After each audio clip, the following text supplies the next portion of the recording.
what was forecast. And then as you look at it 23 and on, we're actually looking at forecast numbers, which are consistently historical as we had done in the past. So, Correct. I'm using two screens. Give me 1 second. Sorry. sure. Because I think on the last go round, we were all somewhat, baffled with why there was a drop in the revenue on the top line as you looked from. Right. No, I'm sorry. Can you see what I'm sharing right now? I can. We see line 31, Don, is the first line that we see on the model. Yeah. If you can enlarge that, Don, I'd appreciate it.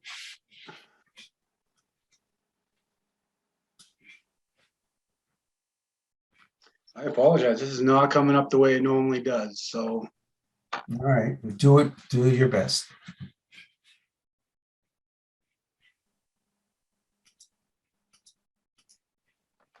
yeah, I apologize. Usually this comes right up in the middle of my Zoom, and it is not. So, It's the full screen on my computer, so I think you can probably just scroll around. Okay. So we're going to start, as Brian mentioned, fiscal years 21 and prior are based on actual revenues, actual expenditures. We kept this in this model for reference purposes. Starting in fiscal 22 is we're on the budgetary basis. So FY22, where I'm at now, showing on line 16 of $5.4 million of revenue. That's what we budgeted. So I just want to make that clear. Row 8 or column H, FY22, that's where we start looking at the budget. And basically what we've done, based on last year's approval of the rate study, moving forward from FY22, we've essentially increased most of our line items, revenues and expenditures, about 2.5%. Not getting into, I don't know what level of detail, but basically what I can tell you is at the bottom, as I scroll down, you'll see the line item we were talking about, line 38, the GAC annual maintenance. Because of the timing of, we just got the notification of the grant, not knowing when exactly the project would take place, we did put in a small $50,000 placeholder in case it did come into service in FY23 and if there was any maintenance. But you can see in fiscal 24 and beyond, we've accounted for that filter changeout, $307,000 in FY24, and I believe we increased that at a 2.5% factor as well. Moving down into the model, the debt service area is essentially all debt service we've already issued. The one line item I've kind of made a note here is on row 46 to identify projects that we've approved and the planning for that debt service, but we have not yet borrowed for it. So we don't have a physical debt service schedule that I would then, once we do that, I'd move that up into the known categories, principal, interest, etc. So the $287,000 number I'm reporting here as what I'm calling debt authorized and unissued is essentially the GAC project. And there was one other smaller project that we approved a year or two ago that has not been borrowed yet, but that's the planning for that debt service. As we keep moving down towards the bottom of the schedule, we have a placeholder for essentially what we have available in our current rate structure that ties out the budget. So in FY23, we have another $470,000 within our current rate structure to basically fund a portion of one of our projects this year with our current rates instead of borrowing. And then to basically balance, we're proposing about $70,000 of an actual transfer to our capital stabilization fund, the water department specific capital stabilization fund. And this is kind of the approach taken. Any year that we have a surplus, we would transfer that money into capital stabilization. So you would see in FY24, we have 95,000 transferred because basically the balances that are showing the 470 go away in FY '24 because we're authorizing the FY '24 projects where we're assuming an additional authorized and unissued amount of $546,000. So those couple lines essentially equal one big amount, which is about $750,000 at the time being. And as we build in the new projects into the schedule, these few lines will change as we balance out the budget. All of our capital items in the 10-year forecast that we put together last year with the water department, all assume an interest rate of 4%. So we're looking at the conservative side of 4%. So as Jason just mentioned, for instance, going from a 4% assumption on the GAC project to a potential 0 could be upwards of an $80,000 savings per year on debt service. So we're doing this to be conservative. One, this is great that we have that potential savings there, but also we're factoring in escalation costs as well with the unknown markets and issues with getting materials and so forth. So you can see FY '23 and '24 are tie out to the penny. And when you look at 25 and 26, the model shows small deficits of 7,000 and 67 respectively. What you have to remember is every year, the water department, myself, Jason, we go through this process. We review the budgets annually. So this is just a model, just straight assuming 2.5% estimate increases in revenues and expenses. We look at historical data every year and we see, well, our operating costs increasing. What line items are operating costs increasing? Some lines may increase larger than others, but again, we're doing assumptions of about 2.5%, and they can change. I just want to make that point that we show a $67,000, what's that, in FY '26, but this is more a budgeting and a forecast tool. We are still going to go every year and go to town meeting with a balanced budget. And really, the water department has done a great job since I've been here, and probably before too, budgeting conservatively. We've had a range of, I believe, from FY '15 of a combined turnback and surplus of revenues and expenditures of somewhere around 400 to the most might have been a year ago of 750,000. We've been conservative. They watch their spending very closely, as do I, as the bills come in. And I think the model that we have laid out here will adequately fund the capital needs of this water department as laid out in the capital plan currently.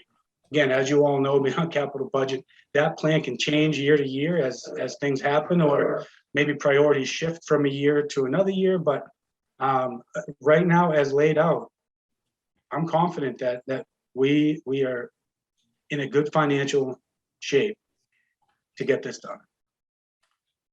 So two questions, and I'd encourage others to ask questions, but just going back up to the revenue lines up top, if you would kindly, can you scroll over to 20 and 19? Are they there or no? Oh, yep, I can scroll over.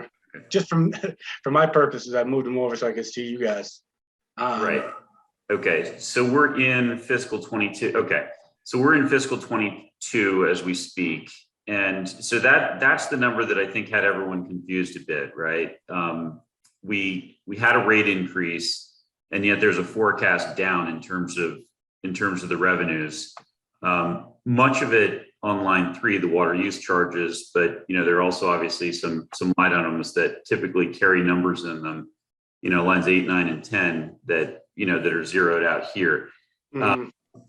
But I guess the key question, the key thing that I note after having spent more time on this is that, even despite the rate increase, this number is going down. It's because it's sitting side by side with a historical actual, not the actual historical forecast. Absolutely.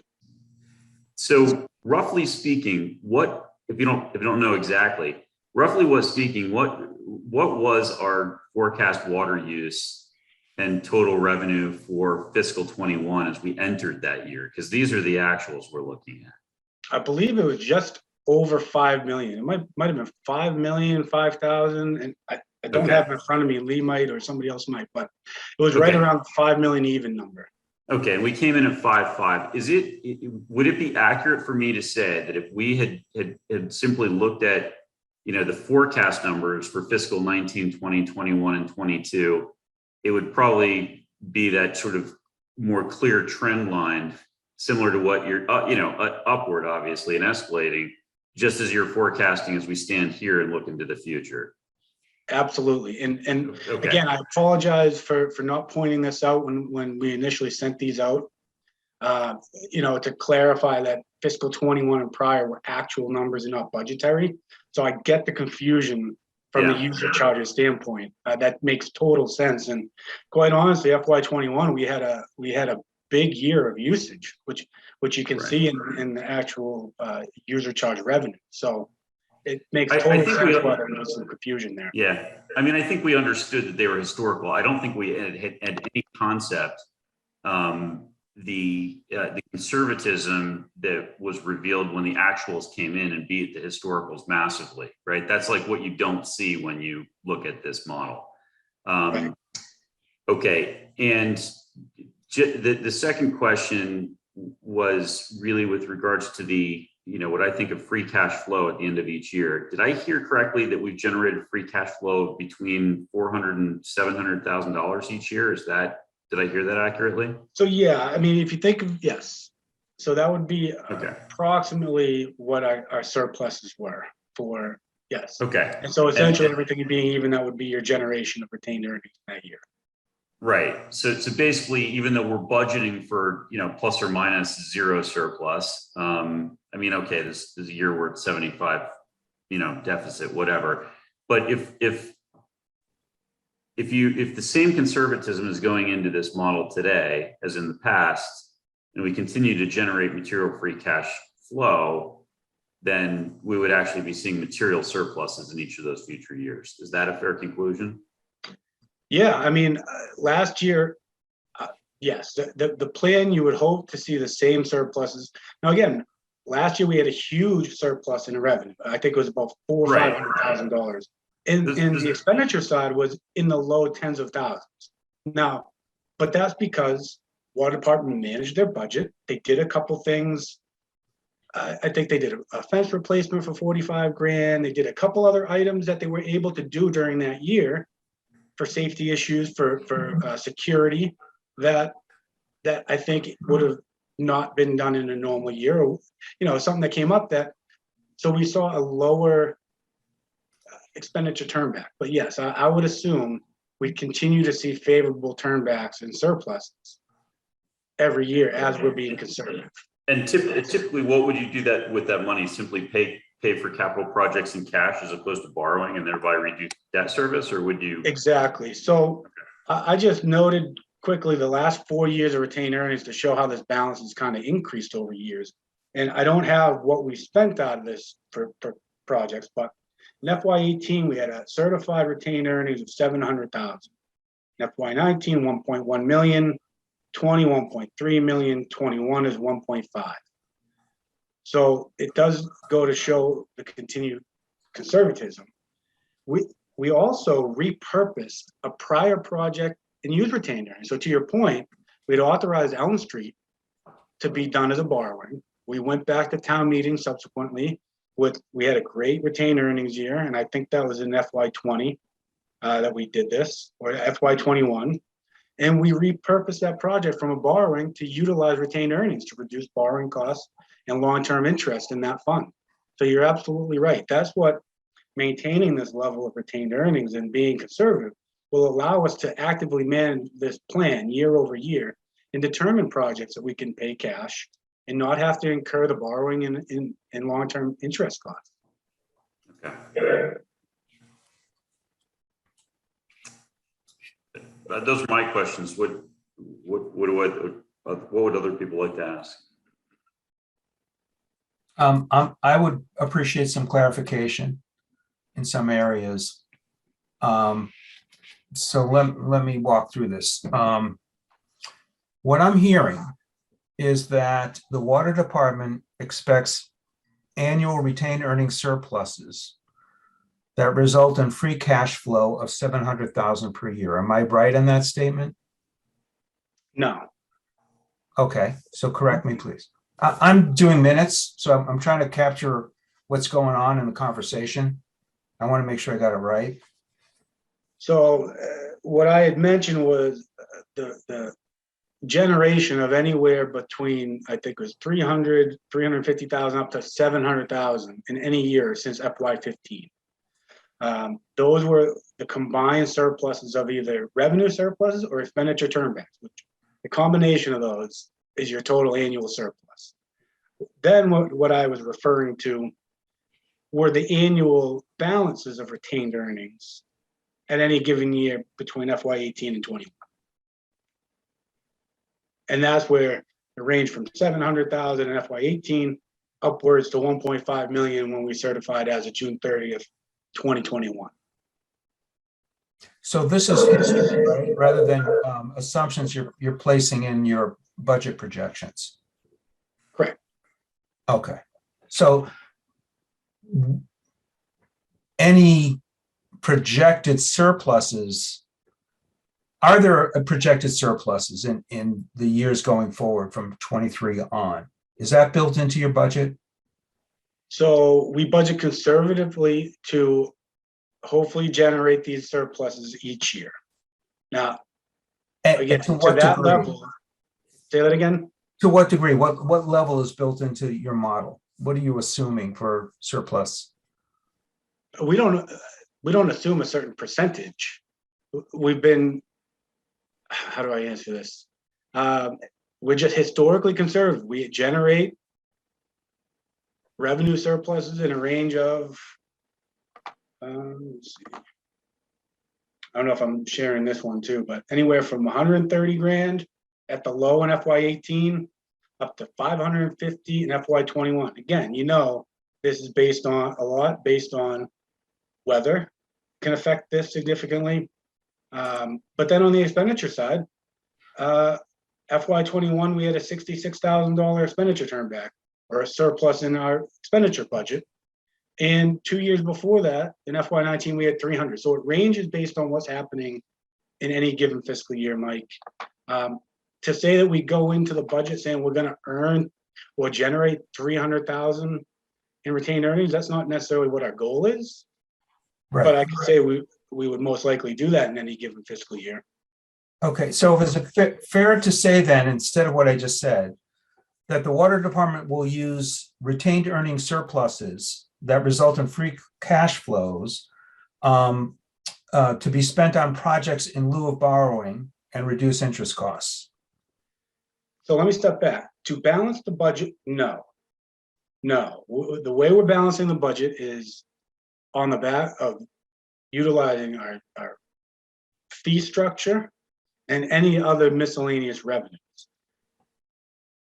The retained earnings is calculated once a year that can then be used for specifically one-time costs, is what, just like free cash, that's what the DOR, that's what the recommendation would be, to use these funds for one-time costs, which would be capital, which in turn would then lower borrowing and interest costs. So on an annual basis, we don't have a line item of retained earnings that we're plugging to balance the budget. Retained earnings is a calculation done by the Department of Revenue at the end of each fiscal year, determines your overall balance that can be appropriated by law in addition to your balanced budget for any fiscal year.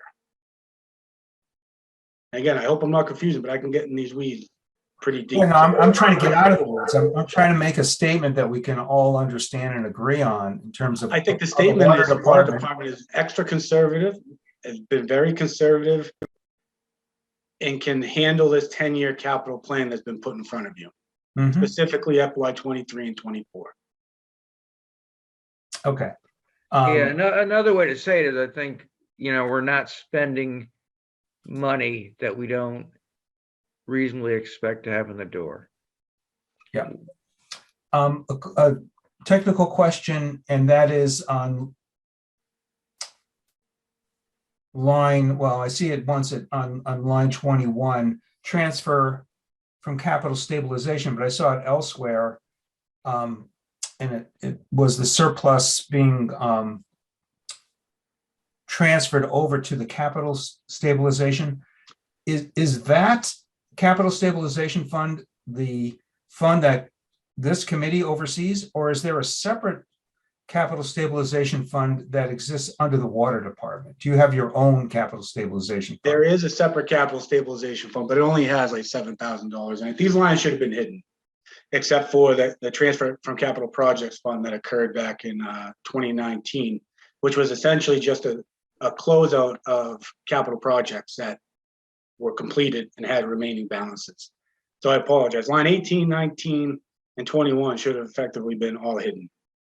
Okay, so when you have an annual surplus and you transfer it to the capital stabilization fund, that's going into the town capital stabilization fund or the water department capital stabilization fund, just for my own interest. So water has their own capital stabilization. So we don't transfer anything to capital stabilization at the end of the year. What we're proposing is to transfer money to capital stabilization, water department specifically, in funds fiscal 23 and 24. There it Currently is. this model. Yeah, that's what I was looking for, that row 54. And so that capital stabilization fund, is that the town or is that the water department? Water department. Water department. Thank you. We have our own P&L and we pay indirect costs to the town. That's the only thing we pay to the town is indirect costs for services of Don, of Jason, Yeah, of other people who have been extremely helpful to us running our plant. right. Thank you. Okay, that's my set of questions. All set. Sorry for the confusion, Mike. Well, I'll be sending out the minutes and you guys can, hack it up.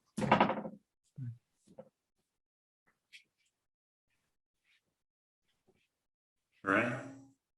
Ralph, any questions on the model?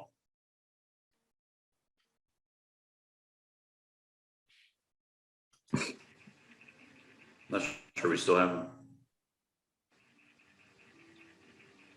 How about you, Susan?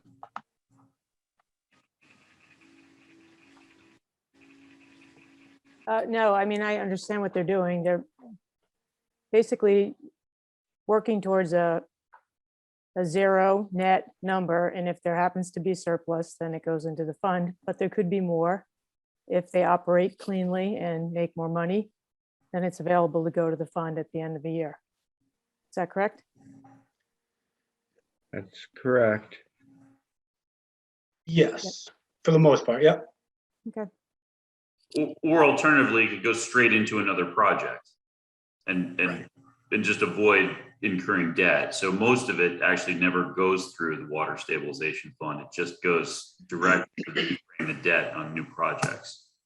Yeah, yeah. So, and I gotta try not to confuse it. So this, again, this in the budget model, these two numbers are just, again, these are in our model to balance the budget, and they're transfers of capital stabilization. We don't have a specific project to fund these. This was just a way to balance the budget and put money into a reserve fund. The other piece, the generation is, yes, in your water operating fund. And that's where retained earnings is generated every year and calculated once a year to then be able to appropriate for capital projects as a one-time cost basis. Okay. So two questions. Number one, recognizing that you guys, recognizing that we're in fiscal 2022 right now, right? So that's a budgeted number. That's a forecast number. It's not an actual number. Top to bottom, right?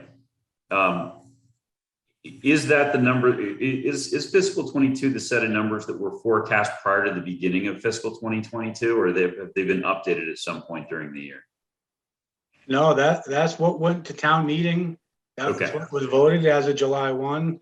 There's Okay. been no changes to this water department budget. So how are we doing relative to One note, Don, I would say that the transfer to the capital projects did change it at special. That's the one change to your spreadsheet. Okay. But in terms of revenues and expenses, no change. Right. So operationally, how are we doing relative to plan so far this year? Recognizing So- a wet summer last year. So through the January 31st financials, overall, we were at 57.7% of revenue collected. That's overall. January. As of January. User charges specifically, the area that's extremely variable, we were at 65.5%. So Okay. better than expected. And again, the reason why the overall to the user charge kind of varies is because we have a few revenue sources that the time of when they're billed affects the percentage overall. So we have about 123,000 a year that we budget for basically sprinkler systems, commercial sprinkler systems. That isn't budgeted till Q3, which doesn't happen till February 1st. And then in February, the town gets billed for the town hydrant fee of about 350,000. So missing, the reason why it might seem low overall is because it's $466,000 of the overall budget that doesn't get committed till February. Got it. So just want to clarify that. And again, user charges, what we did last year was went through the model, had all the assumptions, and then the water department, which was great foresight, you know, we adjusted down the user charge budget by about $100,000 to be conservative. So these numbers are conservative, and I think is a great representation of this forecast and model. Okay. So my second question is there anything about the forecasting methodology looking out to 23, 24 and onward, okay, that's changed in any material way that might give rise to any suggestion that your free cash flow would have a different trend than it has the past 5 years? Or is it largely more of the same? You would expect a similar trend, recognizing that it's going to vary in any given year. I would think we'll see a similar trend. Okay.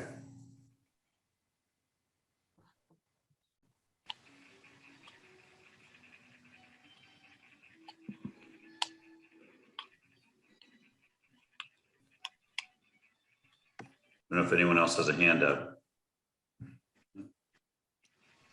Okay, I don't have any further questions. So unless my colleagues have further questions, There is a question from the audience, if you want to take it. please. The question is, where is the water sold line item? Don, do you want to show that? The water sold to Linden Ponds? Water to Linden Ponds right here, about $350,000 of our budget. And that's a negotiated rate that we charge to Linden Ponds, and it's adjusted annually based on MWRA's rate increases across the state. Okay. Is it I know it's negotiated annually. Is it an annual contract or is it a longer term contract with an annual negotiation? It's not an annual negotiation, it's an annual increase. The negotiation's Okay. every 20 years, if I'm correct, or Oh. is it 10 years, Lee or John? It's up for 20. renewal. It's up for renewal in the in 20 and next year. So that's when the Right. negotiation will start taking place. Right, again. it's a 20-year contract. Okay. And the current 20 years expires in fiscal 23 or 24 or 25?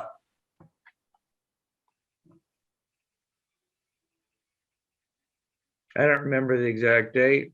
But it's coming up. Okay. Yes. It's it's coming coming up. up, and we have meetings, and we've been told by Linden Ponds that they have every intention of renewing. We don't see Okay. that money going away. And essentially, as I think everyone knows, Linden Ponds is located in Hingham. And we have an arrangement with Hingham where they will supply the water to Linden Ponds, and then we give them water back to make up for it. They don't have the water to, Hingham does not, or now Weir River, used to be Aquarian, to provide to Linden Ponds, and that's why we're selling it. And if there's other companies or entities out there in other towns that want to buy it and we can sell it, we are all for it if it can make sense. We do have the water.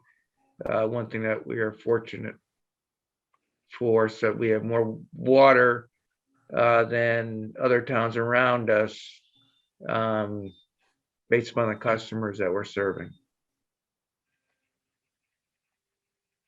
But the I have one a thing that we question have to, There was another part of the question that I believe the name was Adam Ammon posted.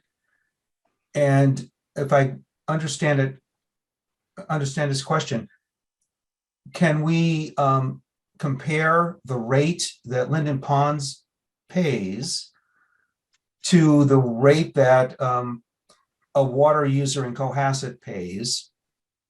And then as a follow-up of my own is, would we be trying to negotiate this new 20-year contract along those lines of having Linden Ponds pay at the same rate that a Cohasset water user pays? And Adam, if you're still on, let me know if I got that right for you.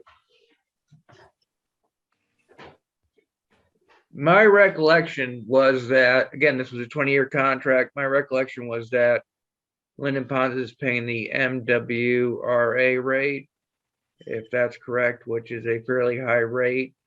I'd have to look back at it, but we're certainly not looking to give discounts to people buying water for out of town, from out of town. And who will lead the negotiating over the next couple of years? The water commissioners. Okay. So we really don't know exactly how the current rate compares to the Linden Pond rate compares to the Cohasset water rate payer, but it would be helpful to have that information. Not that it's a deal breaker or has any bearing on our discussion tonight, but I think I'd be interested in knowing that if we can pull that together. I can Okay, look into it. Michael. I don't have it right now. Michael, I might have some information that might help you out a little bit. I don't know if you remember our last rate study. It came about after Brenda and we did a survey during the summer of all the unmetered units in the town. And that's how we got the unmetered unit charge, to make sure that we were sharing fairly the costs. And that brought in another $125,000 a year into our revenue. So now that like the apartments that were at Avalon and any condos that were more than one unit and with one meter, they have an unmetered unit charge, or else they could have installed meters into every unit. Thank you.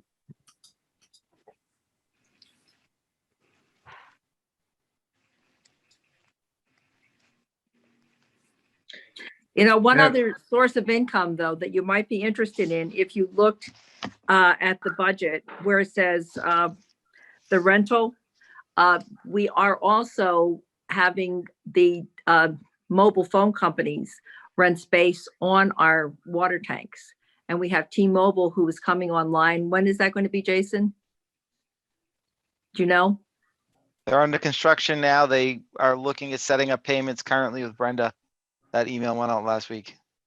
Okay, so we're getting approximately $30,000 a year from each one. So it's going to be, we're currently getting 60, now it's going to be 90 with them on board because we have Verizon and AT&T already. Right.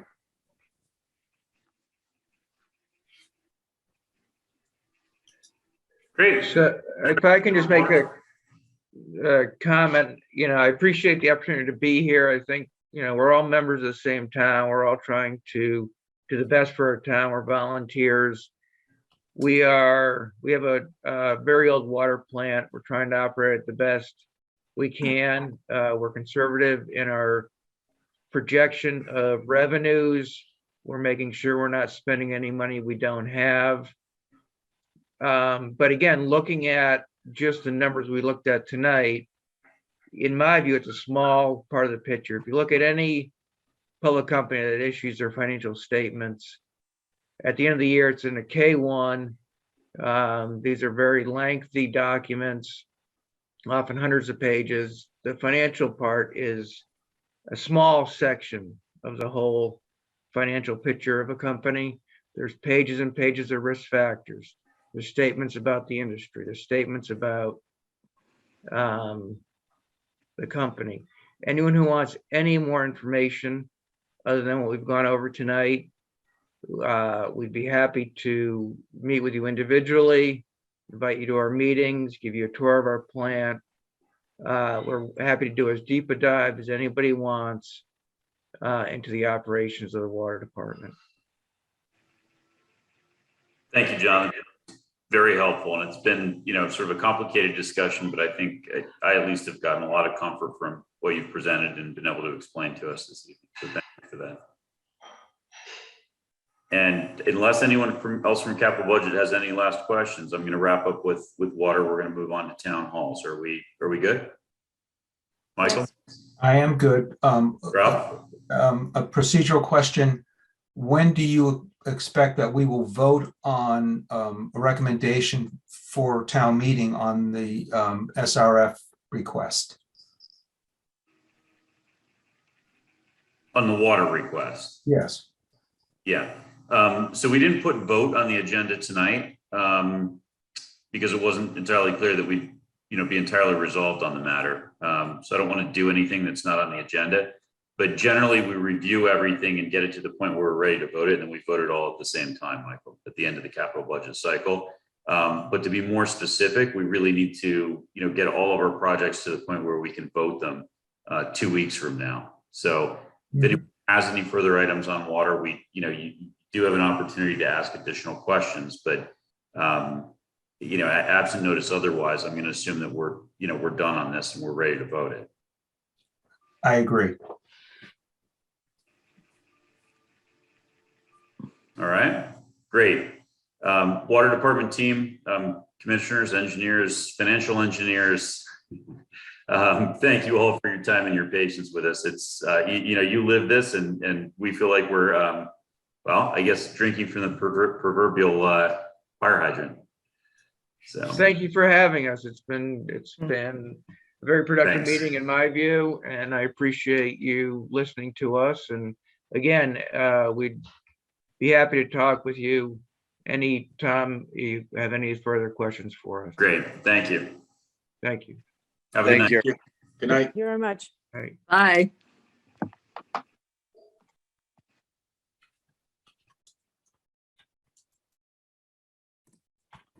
All right. How you doing, Brian? I'm doing really well, Mark. How are you? Good. Carolyn, Garrett, how are you? Good. Glad to be here. Thanks. All right. Do you go by Jerry, by the way? No, just Garrett is the shortened version. Garrett, so- okay. Yeah. I when I said that was my instinct, but when I said it, I was like, does he go by Jerry? Yeah. Just want to be polite. Common misconception though.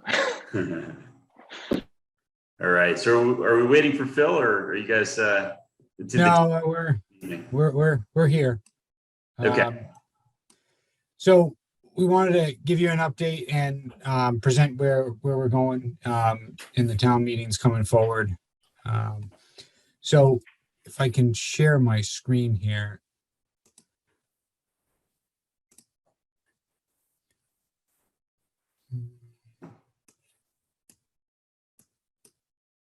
Can you guys see that? That all right?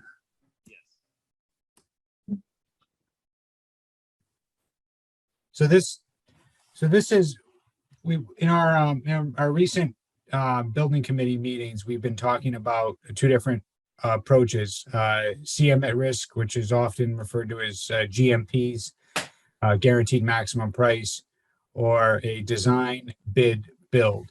So here, I don't know if this is in the way here. These are the key differences between the two delivery approaches, and the first Mark? here. Yep. I hate to interrupt you, but could you give us an overview of the project at this point in a couple of minutes? So that we know where we're diving into at this point?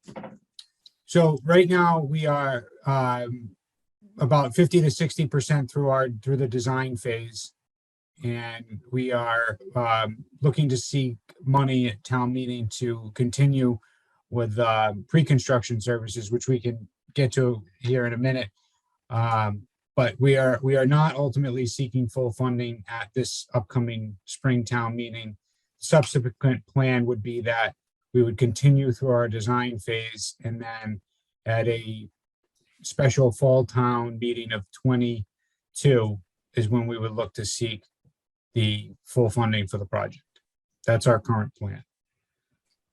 Okay, and Mark, just refresh my memory. The design services are already funded, is that correct?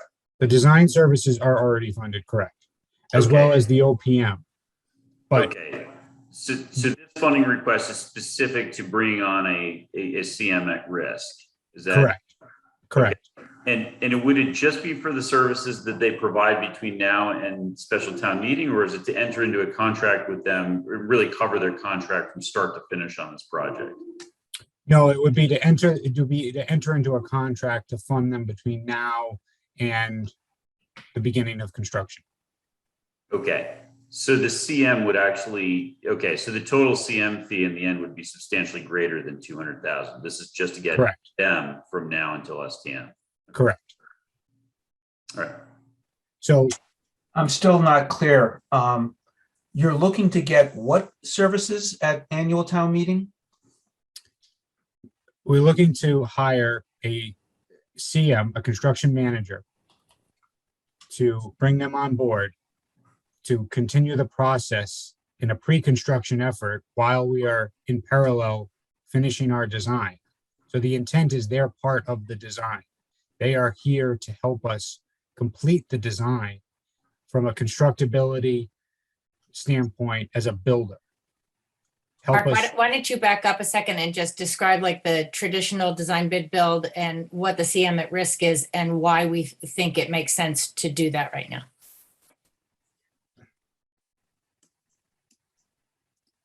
So here it kind of describes the differences between the two. On the right, you have a design bid build approach where you design the drawings 100%.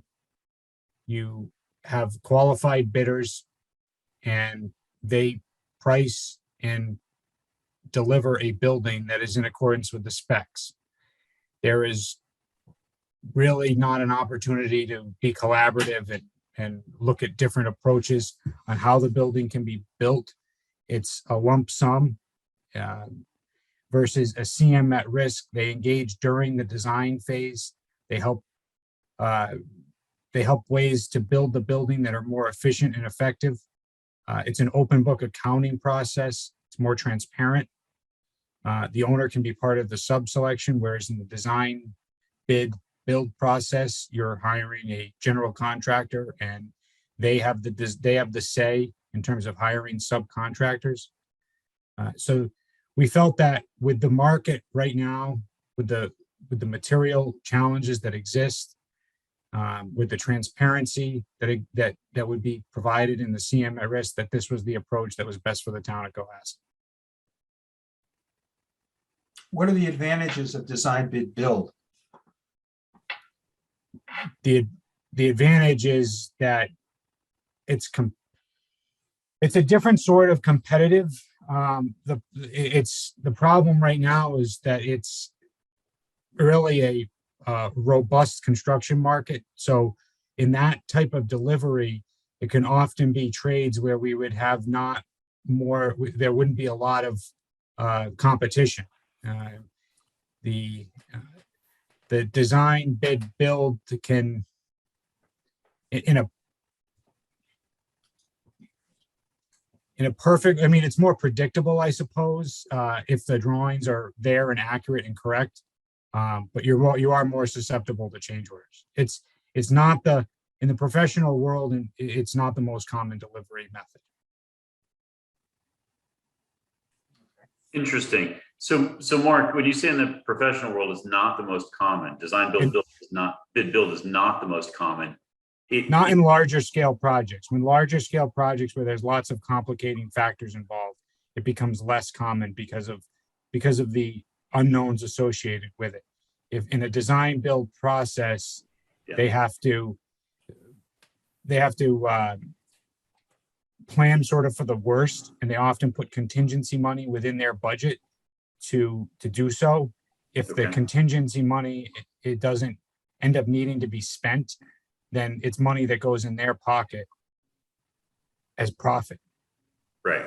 Whereas in the design bid, whereas in the CM at risk approach, we have called out allowances within the budget.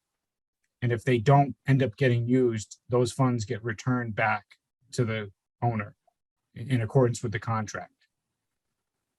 And the thought being in this market with materials being difficult to procure and the labor shortages, that many of the subcontractors are likely to have significant contingencies built into their numbers just in case. And by using the CM at risk, we hope that should those contingencies be necessary, they're there for them. But should they not be necessary, they come back to us rather than just padding their pockets. So the thought behind using a CM at risk is if we hire the construction manager, we have much more transparency. And then hopefully at the end of the day, our owner's project manager, Vertex, says much of the time, we will get that money back at the end of the day in savings along the way, both in terms of their involvement in the design process, where they find different ways of doing things that make more sense and maybe save us money along the way, and with respect to recouping some of these contingencies. I have a pretty fundamental question here. And that is, this project has not been approved, but it feels like the requests you're making are putting the town in a box, that the only outcome ultimately will be to proceed with the building before we've had a chance to thoroughly debate the wisdom of the design you've come up with. And I appreciate all the years that you've gone through and all the discussions you had. But correct me if I'm wrong. The town really hasn't had a chance to weigh in on whether this building is a good spend. And I am concerned that this statement maybe is incorrect, but I understand that the price tag continues to rise. And so I feel like we're going in a direction that doesn't give the town much maneuvering room to weigh in on the size and the cost. It's the cost. So This price tag. to try and hit all those points, and please, if we don't get all of them, stop us. But yes, the cost does continue to climb, as the cost of everything is continuing to climb right now. So that is something that is absolutely happening, which with respect to that, we can't stop. In terms of committing in the design, we as the building committee have reviewed the needs of the town, of town hall. We've put together a design that complements that needs to be fine-tuned and finessed. That does not leave the door open for redesign.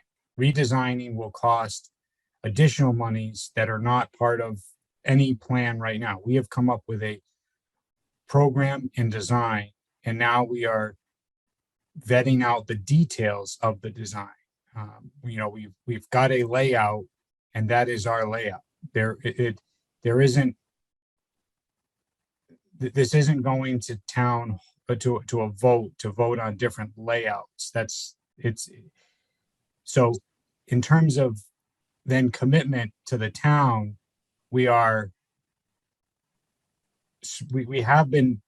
committed money for a design. We have committed money for an OPM, And now we're asking money to bring a CM on board for pre-construction services. So at that time, if the ultimate vote is no by the town, then yes, that money has been spent and there is no product for it in the end that's a benefit of the town. But that goes along with the design that we have right now, the money we've spent to date now, if this doesn't go through. It's not committing us to a point where we've spent half of the value of the project overall and there's no turning back. Yes, it's a little bit more money that if the project ultimately doesn't go forward is lost to the town if it doesn't get voted. So wouldn't this be the appropriate time to assess what the cost of the building will be? Well, And we have been assessing the cost of what the building would be, and we haven't gotten to that part of the presentation yet. okay. So But- thank you for so far and keep going. So we've been drafting, so this is again, just a draft of where we are currently at.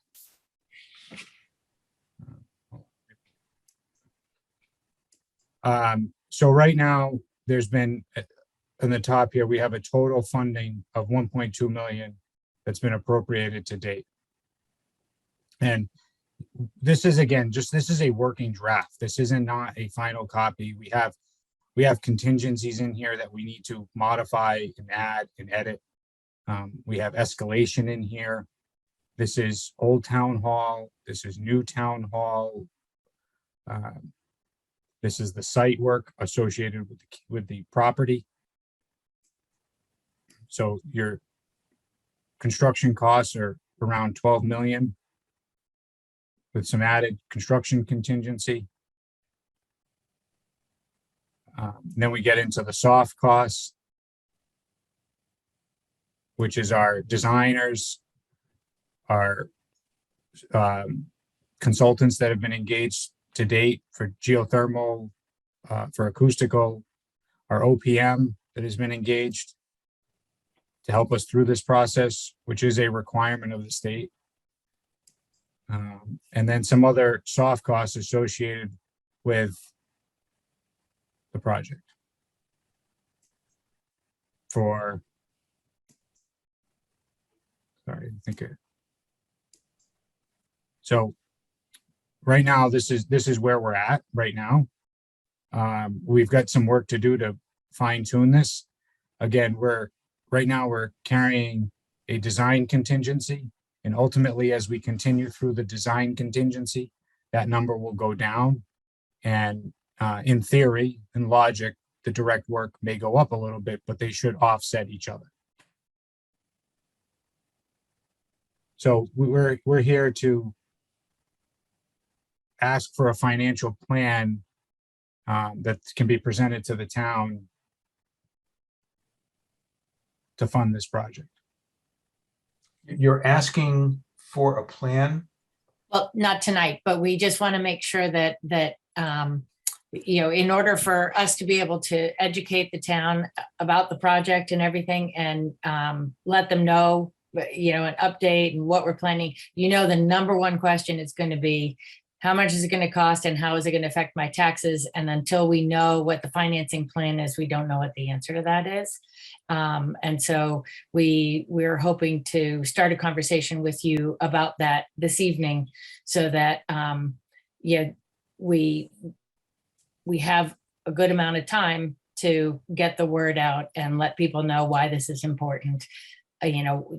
That there is a significant investment that needs to be made in the building, regardless of whether we do this project and, why it makes sense to the committee to do this project. And here's how we can pay for it. So we're just hoping to start that conversation with you all and the selectmen and start getting the wheels turning as to the best way to finance the project, should it be voted. at town. So I'm reminded of a similar conversation in the 2018 proposal. I was sitting on advisory committee at that point. And at that point, your predecessor committee came to advisory with a number which was higher than what most people wanted, and asked for our help to make it happen. And there was discomfort with the number that was presented that night. And that was far less than what you're presenting now. And so I find that I'm in a similar position, that at least myself as a member of this committee is being asked to find a way to finance a project that I personally feel is far too high. Now that's my personal response. The rest of the committee may feel very differently. But I just feel like the town is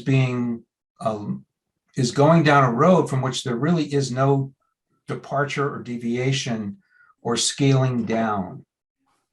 Well, this one is scaled down from the last one in the sense that we are now using the second floor of Old Town Hall for administrative offices. It's what drives the cost is the square footage and the first floor footprint, and getting the office space that is the most forward facing for the town in that space, and having additional meeting space so that hopefully one of these days we won't be only doing Zoom meetings and we can get together again and be collaborative. But, you know, as you know, with construction, you know, it's only going to go up over time. And with the supply chain disruptions with COVID, unfortunately, we've had significant going up over the last year. It's not that we've had mission creep. It's not that it's a bigger project or anything. It's just, you know, it was 2018. It's now 2022. That's 4 years of escalation at 3% a year on average, probably more like 5% last year. It's going to go up. Unfortunately. So, you know, the same thing will be true. And I know one of the problems with the last one was that people didn't feel like we had done enough due diligence on what needed to be fixed, how much it would cost to just fix what we had. So that was one of the first things that we undertook, was to figure that out. And so then we have a sense of, okay, a significant investment needs to be made in this building one way or the other. And either we're going to invest, it was $10 million a couple of years ago. So assuming it's gone up, you know, $11 million, I think 11 and a half is what I figured out that it was. $11 million, and we end up with the same building we have now, which doesn't quite meet our needs and isn't flexible for the future. Or we spend a few $1 million more and we get a completely flexible building that meets the needs today and hopefully will continue meeting the needs for the next 50 years. So, I mean, that's basically the calculus that we need to do, in my opinion. And that's what we've been working on. And that's why we've designed what we've designed. And, you know, the price tag is not what any of us would like, but it kind of, unfortunately, is something we have to. We also revisited reusing the foundation of existing town hall, 3 stories, instead of the 2 that are there with the existing foundation. We looked at shrinking the overall footprint and lessening the square footage. And there was really not a lot or much of any savings there. There were actually some lines that were additional costs for various reasons. We looked at populating the basement with offices, which came at a price tag too. But it had sacrifices to it. So after many meetings, much deliberation, and following the charge of the Board of Select, this is where we are. So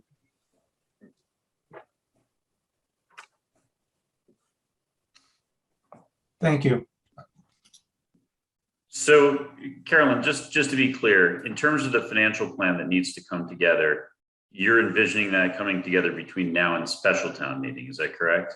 Not necessarily, but we just want the gears to start to, we're Right. asked constantly how this is gonna be funded, and unfortunately, that's not our or maybe fortunately, it's not our purview. Right. And we just want to make sure that we're not It's coming not to being you at lost. the 11th hour and saying, we've got this big project and the price tag has gone up. Right. How could we pay for it? No, I absolutely on the same page. I just wanted to understand if you were anticipating or expecting that to be done between now and annual town meeting, which. No, I mean, obviously the sooner the better. Yes. But we need to start percolating those ideas again. No, And the- and the- without The ask question. the ask for annual town meeting this year is to be able to engage that CM to help us complete the design and identify long lead items and be able to be ready once we ultimately get full funding. Okay, And though we haven't, asked about this yet, we envision that we'd like to be able to update people at annual town meeting on the process, because if we do go, the people might, you always hear rumbling, you shouldn't be going to a special town meeting, despite the fact that we have special town meetings every year with a big project like this. And so we want to make sure that, we tell people at annual town meeting that we will plan to be coming to special town meeting, and here's where we are, and here's why it makes sense to ask at special town meeting. So please come to special town meeting to Right. vote. And obviously, if we can give some sort of financial update in there, that would be, I'm sure, appreciated. okay. So just to refresh everybody's memory, both committee and, both capital budget committee and town hall building. So back in 2018, we, after much discussion and deliberation, sort of boiled the situation down to 4 issues that we felt needed to be resolved, that were preventing a majority of us, if not all of us, on each of these individual items from supporting the project at that time. And I just want to go back over that for a second, because I think it's important to take stock of where you are. One of them was that there was a feeling that, no one had actually done a deep dive on the renovation cost to just renovate the existing building as it is, or as it stands today. Okay. The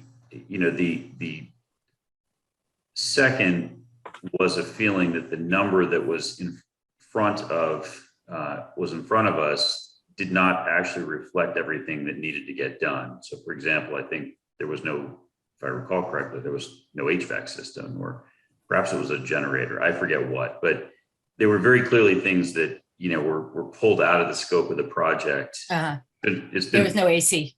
That was an add back. You're right.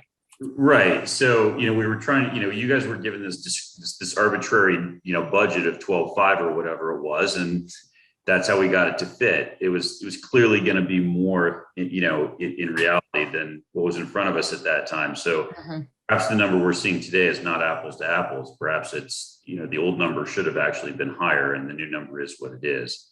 And I think the delta is not as wide as it may be perceived. But, at first glance, it does look like it went up by more. The third issue that was in front of us was, I think there was a real struggle with the design at that time, because it sort of had a series of meandering hallways that were certainly not open and potentially wasted a lot of linear space. So there was a push for an open design, and clearly today we have one straight hallway with straight shot straight through, from door into new town hall all the way through to the door in the old town hall. And you've got a line of effectively, open glass storefronts on either side with workspaces. So it's clearly that's been resolved. And the fourth issue was the financial plan, right? Like a real actual financial plan as to how we're going to fund this, and since it's always easy to fund it, actually pay for the debt, right? I mean, it's easy to borrow. Actually making it work in the context of your budget is another issue. So at least as I take score here today, having followed the project, I sort of checked the first three boxes, and the fourth box is still absolutely wide open and does need to be resolved, as you suggested.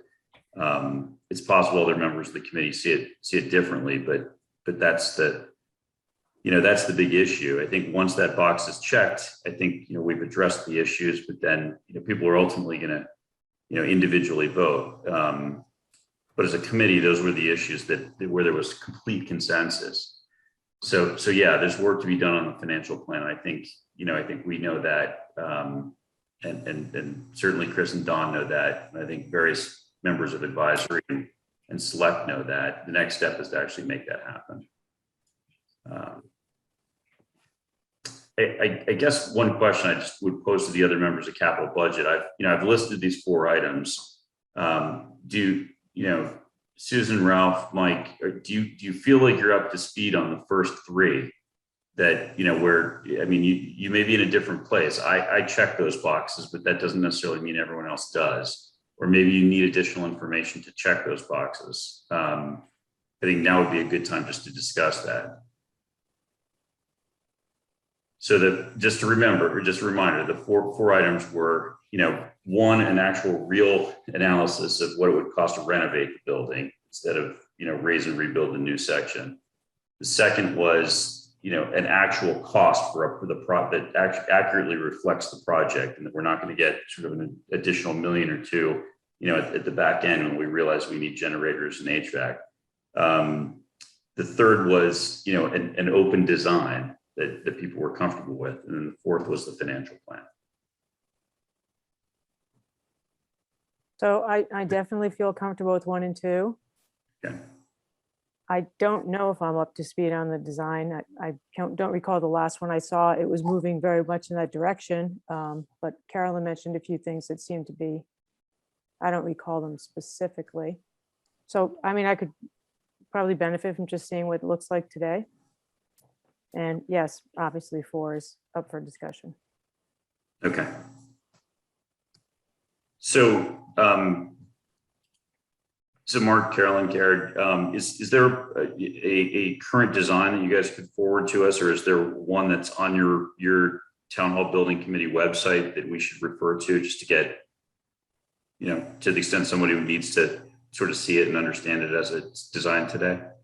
Yeah, so I'm looking on there now. There are some renderings and some presentations. So I'm just looking to see what's posted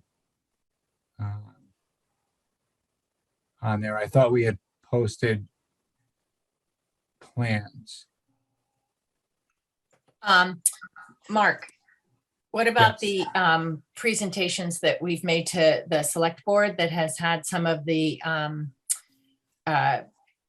we've pulled some of the renderings out of the designs and put them in the PowerPoints. Do you have those on your computer?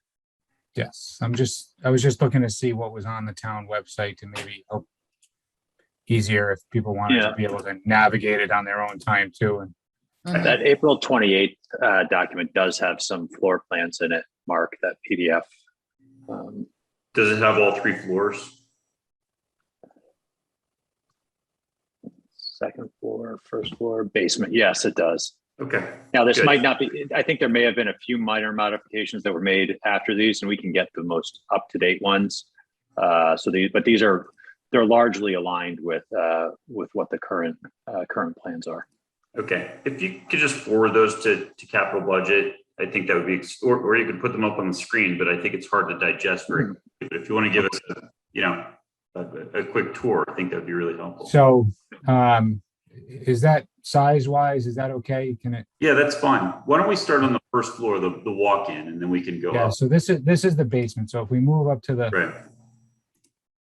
right, so you're familiar here. Sorry, I gotta move my Hollywood Squares out of the way.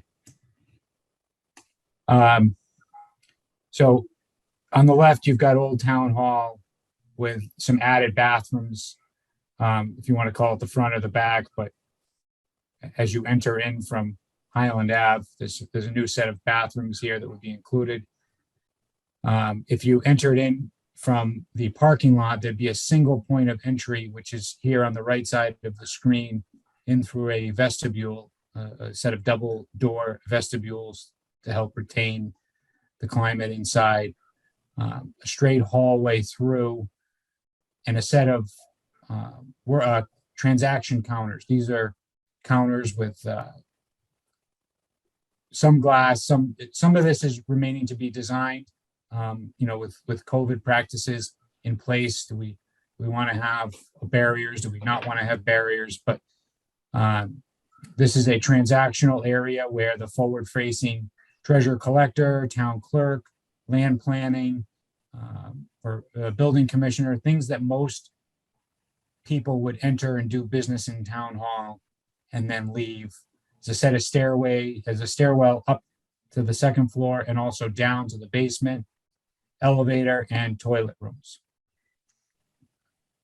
And just to interject for 2 seconds, Ralph had made a great suggestion about the vestibule because he suggested that there should be more of an overhang in case the weather were bad. And that vestibule has actually been pulled into the building somewhat so that there's more external space under the overhang in the new version. There is one small meeting room down here on the first floor. If somebody needed to roll out a set of plans and review something with the building department. Moving up to the second floor. Again, series of toilets here behind the elevator. You've got DPW engineering along the backside of the building. A couple of meeting rooms. The town manager's office with the assistant outside of that office. A couple of steps up there. We should make a note. There is no real functional way to tie the second floor in without of Old Town Hall and New Town Hall. They're just too far off to make that work. So there are a couple of steps there. There is a dual stop on the elevator to service both of those landings. But you do take a couple of steps up here into Old Town Hall, and there's a series of offices here. This layout in Old Town Hall is structurally governed by the trusses that exist within that building now. So they still mimic that layout that they have these darker lines here horizontally across the screen, kind of represent where those trusses exist, with a hallway down the center, and then some space here for 143 TV. I know it looks like a lot for 143 TV, but this studio control is actually a odd level that we couldn't purpose for any offices because it's that projector space that exists now in a weird intermediate level. There's a stair lift here to help make this front room here also accessible, as well as a new set of stairs back down to the main old entrance of the Old Town Hall.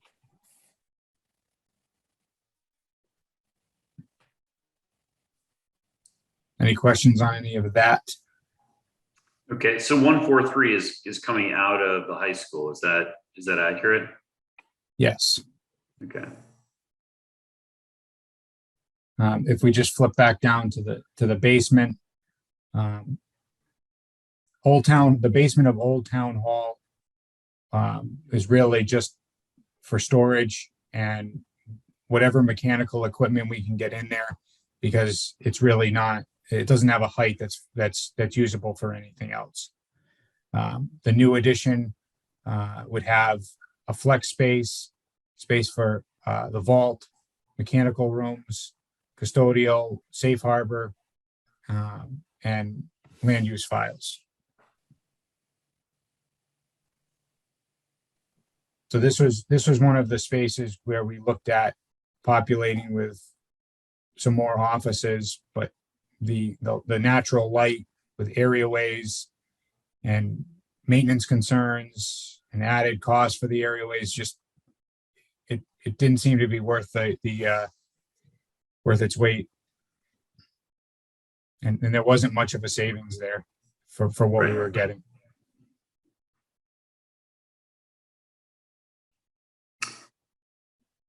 And you mentioned earlier on, I think it was you, Carolyn, that the size of the building is really driven by the footprint on the first floor and the forward-facing offices that you want to have in that, on that first floor. Can we just go back there so people understand that comment more specifically?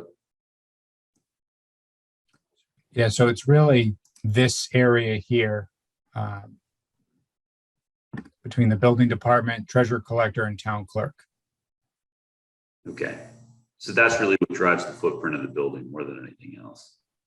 Correct. Okay.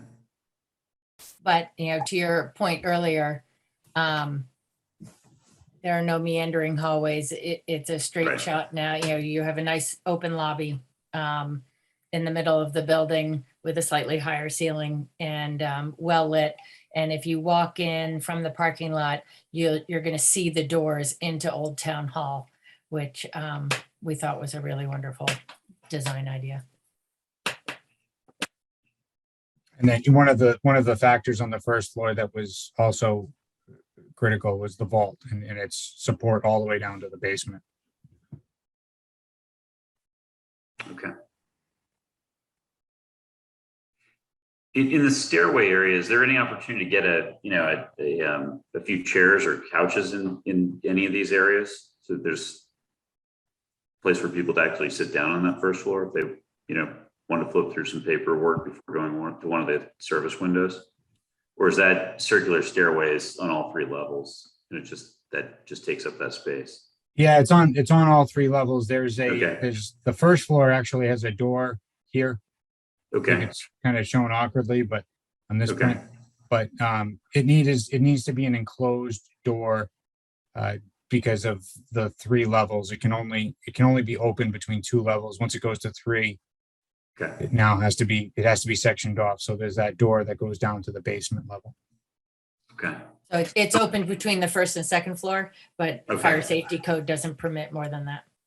Got it. But I think that in answer to your question, I think that we have thought about that. I think that in front of the windows or like along the wall where the vault is or something, there will be places that we may be able to put some sort of seating. Okay.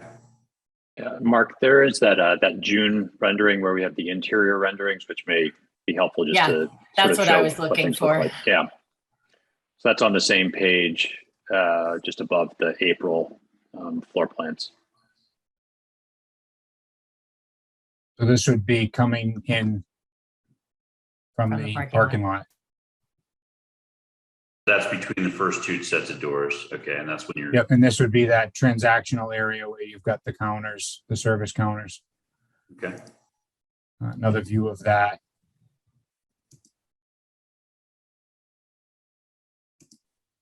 There's been no conversations on colors yet so far, so Okay.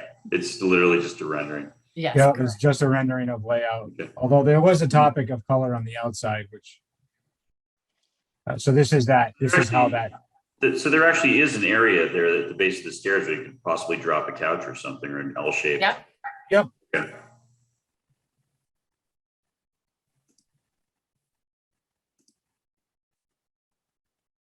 and this is the, That's upstairs looking towards the meeting room. There's one meeting room on the right. The town manager's office is further down on the right and straight ahead is another meeting room.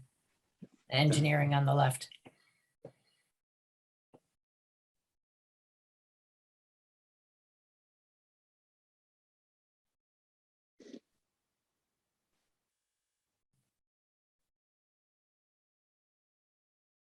so those are up on our website, on the town's website. Okay. So really there are no, net summary, there really are no hallways with turns anywhere. Is that a fair statement? I mean, Right, it's like an X. yeah, Because there's a hallway that goes down to the bathrooms and the to the elevator. bathrooms, but that's it. Yeah. Okay. But in terms of corridors that people are going to be, traversing to get to and from offices and whatnot, it really is just a straight shot and a straight line on each side. The idea being that we wanted to be much more navigable. What we have now is this kind of rabbit warren of hallways, and you wouldn't even know how to get to the old town hall offices if you weren't already in the know.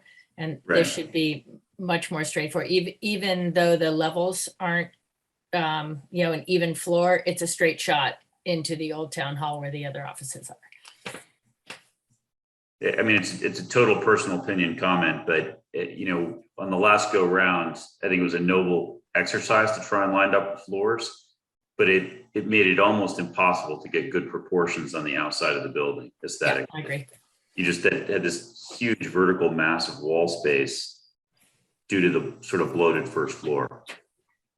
So, And then if, here, I'll reshare again. These are some of the outdoor renderings. Where it as our design team was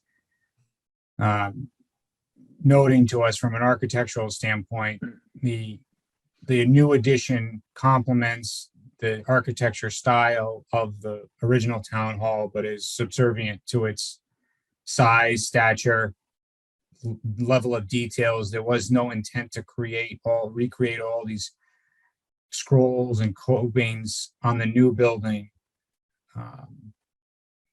The old building is really the flagship and the focal point, and the new one is to complement it. And ideally pay respect to it, from a hierarchy level. So this is from the back from the parking lot now, looking in the side door. This is the back side of the town hall with the church all the way to the right.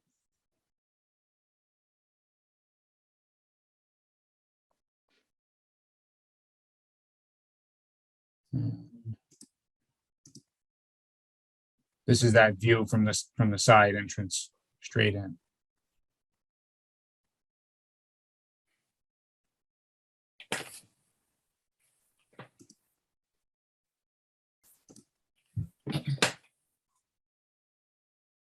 Thank you. You're welcome.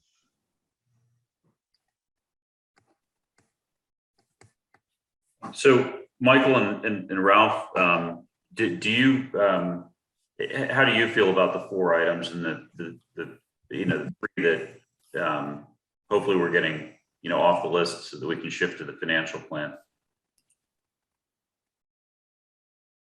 I think we may have lost Ralph. Okay. Well, the missing element is the price tag, and I'm going to keep coming back to that. And as handsome as the building is, and as thoughtful as your design is, it still comes down to what is the burden to the town, especially in light of other needs, competing needs for capital buildings. And my personal feeling is that it's grand, it's magnificent, and probably more than we can afford. Now, that's my feeling. And I worry that if we really can't afford it, what do we do? How do we scale back what you've proposed? It doesn't feel like you did. Let me be careful on this. It doesn't feel like you try to go for something that was smaller scaled. I know you talked about reduced footprints and all that, but it concerning that there's space for 143 TV. It concerns me that there's a lot of meeting space.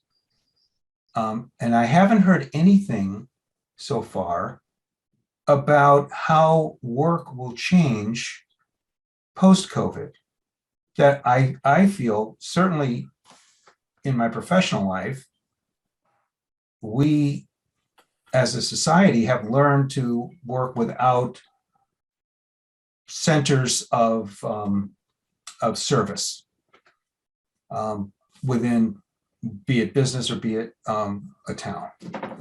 That the factor of working from home as a regular way of working which benefits families in many ways.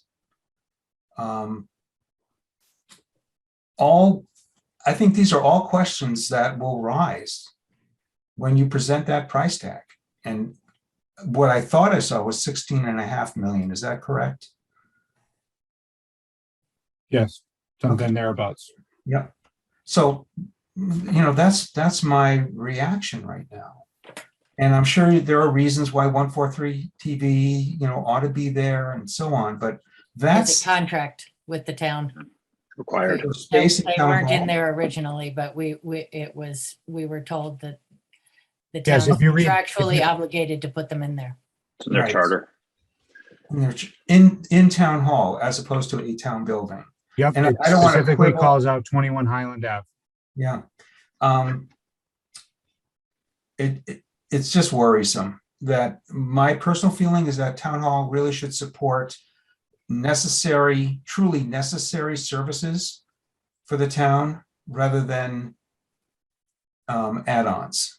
And I know there was a lot of debate as to whether or not the Cohasset Drama Club had rights to, continue using the Old Town Hall stage space for their presentations. And there's a lot of public support and affection for Cohasset Drama Club. But when it comes down to brass tacks, and when it comes down to figuring out what can we afford, those questions seem to fall by the wayside. That's just my feeling. They've been addressed perhaps, but I haven't heard anything more about how hard did we try to get this price tag down to a much lower number.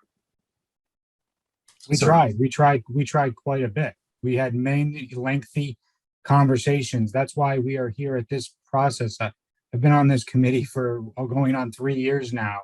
Mhm. And on this version, this team only.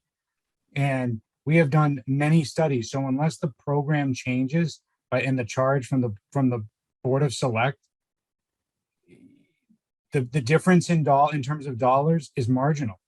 I mean, it can be a couple of square feet here and there. Sure, it can be changed, can be deleted, can be added, but it's certainly not going to be something that's half, 3/4 of the price tag that we're presenting in front of the committee now. The program would have to significantly change. We went through this over and over again. We deleted space. By deleting a couple of square feet doesn't net out that much money, because we're not deleting the expensive square footage like the stairs, like the elevators, like the bathrooms. We're deleting out some office space, which is some carpet and some drywall. It's not the expensive space that you're looking to get a return on that deletion. So again, we have a very modest, no frills design. It is something we worked very hard on. And it's all, again, it falls in line with the charge from the Board of Select.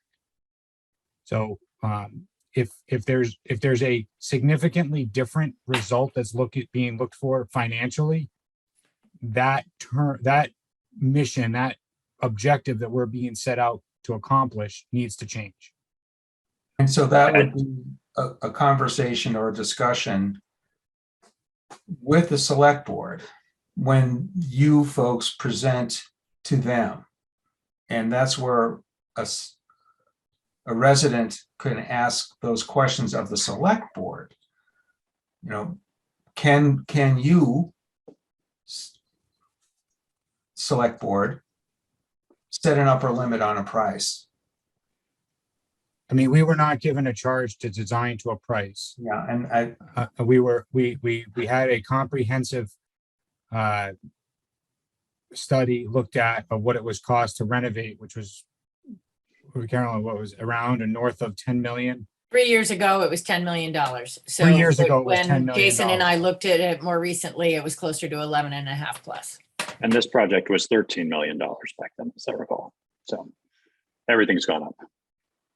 so So I think it you've helped me continues to be- zero in on where the problem lies, and I'm calling it a problem, I'm not saying that everyone would, but the problem of the cost to the town in the context of multiple capital needs in the immediate future, and by immediate, I say within the next 5 years, the near future, we'll use that term. That's what's so concerning right now. So those are my thoughts, and thank you. Yeah, I guess I would just want to just bring home one of the points that Mark was making. Given our mandate, which was to build a town hall, or look into renovating or building a new town hall structure, keeping it on the common, keeping it in line with the historic building that's there, and meeting the programming needs of the existing town hall. I just don't think there's any way to do that at any significantly cheaper price than we've come to you with today. I mean, maybe you could shave a couple $100,000 here or there, but really, you're not going to find a way to easily lop off $3 or $4 million and check those boxes. It's not possible. Now, if we need to adjust our budget, then I think that we need to look at other options, because we're not going to be able to build a new structure on the common and meet the needs that we've been asked to meet. And I would ask, has this really been studied to say that it can't fit, it doesn't fit financially? Or is that? Say that it doesn't fit, but it certainly wouldn't fit based on every other assumption that's in place today. Let's put it Right. that. So, people want it to fit, they're going to need to make room for it, is really what it comes down to. So it will come down to making choices between, say, something like a town hall or a public safety building, for example, or school construction. These are all competing needs. And I guess, fortunately for you, you're first out of the box and you're far down the track. But I feel there's a responsibility that this committee carries to be looking to the future, and we are looking out for all of the different departments that have major capital needs. So that certainly being the case, and that certainly being an exercise that needs to be done. I think we're all in violent agreement that the financial plan and the plan, which comes hand in hand with financial prioritization of everything else that has to be in the plan, needs to be done before this goes to vote at town meeting in the fall. There just isn't any question about that. And it's been the case for the entire time that we've been having the conversation. I think you're at a point now where this is real and the ask is coming and people need to get ready for it. So it's to your point, Carolyn, early on in this conversation, I think as soon as people are locked down on what goes into the warrant, it's time to start forcing that conversation, because in my experience, people get through annual town meeting, they put their pencils down and they don't revisit any planning until September or October. And this is going to take every bit of that period of time to get people to not just understand the magnitude of the problem, but also to work on a plan. So I guess just Michael, you and I should probably follow up offline, but I've had the benefit of, I just want to share it to other members of the Capital Budget Committee. I mean, I've had the benefit of participating in a lot of the town hall building committee conversations. I can attest that I personally forced them to cost out, a slightly smaller footprint by pushing, I think it was the majority of the treasurer collector's offices upstairs and just keeping a payment window on the first floor as opposed to the entire treasurer collector staff. And we pulled Michael to, just so you understand, I mean, that enabled us to reduce a few hundred square feet on, of the footprint. And the theory was you multiply that across 3 floors and, it adds up to real money. two things happened. One is that it definitely, started to create an odder looking building, just scale wise. It became very hard to balance it and achieve the symmetry that this building has. The second is we actually only saved a few $100,000 because to Garrett's point, all the really expensive stuff was still there. I mean, we literally took out a few hundred square feet of timber and drywall and a few windows. It still had to have elevators, still had to have bathrooms, still had to have HVAC, and all the systems and controls and everything else that, that drives the cost of a building. So, I ultimately conceded that it wasn't a great idea. I think it was a valid exercise that we could all get our heads around what was the benefit of taking out the square footage. So, the result when you land on this, on that conclusion is that, I kind of grimace at the whole idea that we have to have 1, 2, 3 TV in there because it's in their contract. We can always renegotiate the contract. But as a practical matter, the reality is the space that they occupy is going to be there, whether they're in it or not. So it's not like their drive. I guess I would just say as a personal matter, I don't see them as being a driver of the budget. The driver of the cost of the building is what's happening on the first floor in the new addition. Like that's the lever you can pull. And I'm just going to say this out loud. I've wrestled with this problem, Michael, that you're wrestling with, which is it's a big number. And there's really only one way to do everything that town hall does administratively for less money, and that's to either tear the whole thing down and get rid of the auditorium, or get rid of the auditorium in the old building and put administrative space in there and just shred the 87 addition. I mean, that's really what it comes down to. There's no way to keep the old building, keep the auditorium, and do all the administrative accommodation, for a whole lot less than what's in front of us right now. Having pressed that issue aggressively with this committee multiple times. Doesn't mean people are going to necessarily vote for it, but I don't, I ran out of options in terms of trying to cut costs. Let's put it that way.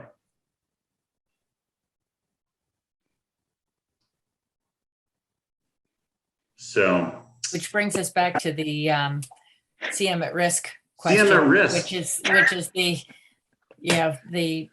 Subject more of the near day. term discussion. Yeah. So one naive question, and I should probably know the answer to this, but I don't. What is the CM at risk doing differently than our OPM? Because I'm not a construction guy. I always kind of perceive the OPM as sort of our construction manager, the person that's going to look at the plans, make sure the bids, are coming in appropriately priced, and we're not doing silly design stuff. I kind of conceptually envisioned our OPM as the construction manager, but it sounds like that's not the case. That it's a different party. It's a different. I understand role. it's a different party. I just didn't understand. I don't understand the difference between the roles. So again, the construction manager is managing the bid process with the subcontractors. They're also the one that has the institutional knowledge of the marketplace and how to build and what works, what does, getting to the nitty gritty details, and be able to go through the set of drawings and identify what scope is either missing, what is maybe in there twice sometimes, and go through those drawings effectively. That's what a construction manager does. But That's Mark, what they do. am I wrong? Aren't they? They're basically like a general contractor as opposed to an advisor. In a Correct. sense, correct? The- So, I mean, yes, in terms of a difference. But there's still a GC in addition to the CM at risk, right? It is the GC is the CM. GC. Oh, okay. I get it now. Yep. All right. I thought there was literally another layer with a GC and then subs. So the CM at risk is the GC. They will be directly contracting with the subs, managing the subs, Correct. We're seeing the work that's done on the site. Okay, Correct. I get So it. it's almost like and- this would be a little prepayment on the construction rather than and Yeah, with the idea being that it could hopefully be recouped on the back end with the contingencies and right. value engineering and cost savings and stuff. It's a going with a CM, going with the CM at risk, the GMP approach here. You're getting a construction manager who is serving as a construction manager / general contractor It's an open versus, GC, basically. Yeah. versus you know, and so you're buying their services, really is what you're buying, their ability to manage the project. In the other delivery method, you're just really buying the end product. Building. And Okay. it's So- not as professional. Okay, so your OPM is your manager in the context of buying a turnkey project, but he's not gonna, okay, I get it. Okay, does the OPM's role continue at the same scope and scale once you have a CM at risk, or does it change and get reduced?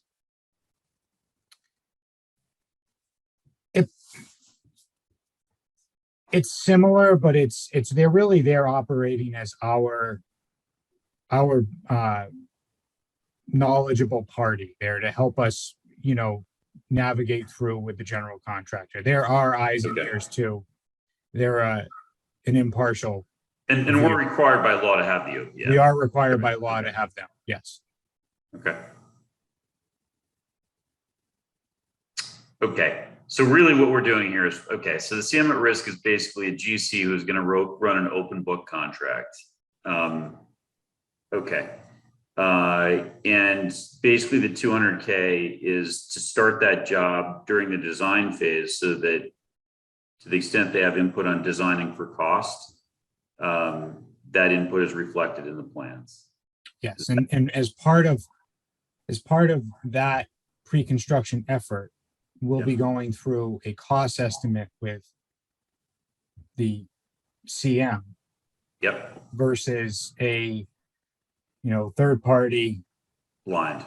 estimator who's working for the design team. And the numbers can be more true when you go through the general contractor route, the CM route, because they're the ones that actively see this pricing Right, on a daily basis. It's more current, especially in a volatile market like we have now.